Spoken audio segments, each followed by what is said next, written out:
Presiden Jokowi menyampaikan penyaluran bantuan subsidi upah sudah mencapai 7 juta penerima atau 48,34%, sedangkan BBM hampir mencapai 20 juta atau 96,6% penerima di seluruh Indonesia.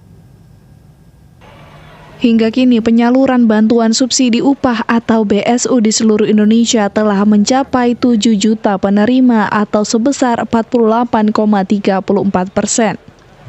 Hal tersebut disampaikan oleh Jokowi saat menyerahkan langsung subsidi upah atau gaji kepada warga Kota Ternate, Maluku Utara pada Rabu kemarin.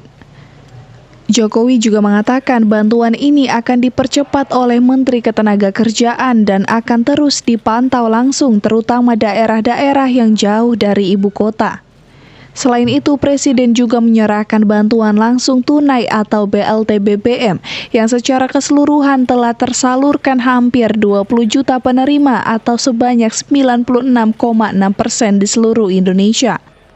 Bantuan subsidi upah di Kota Ternate yang sampai hari ini di seluruh Indonesia sudah 7.077.550 orang penerima, artinya sudah 48,34%. Ini akan terus dipercepat oleh Bu Menteri, utama yang jauh-jauh dari ibu kota, dan akan untuk BLT BBM sampai hari ini sudah 96,6%.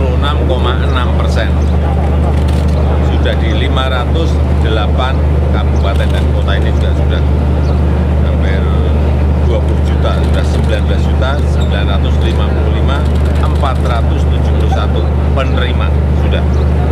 Jokowi berharap adanya program bantuan yang disalurkan pemerintah ini dapat mendongkrak daya beli konsumsi masyarakat sehingga bisa meningkatkan pertumbuhan ekonomi.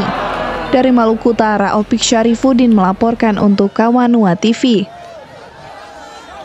Berbagai informasi akan kami hadirkan usai jeda, tetaplah bersama kami.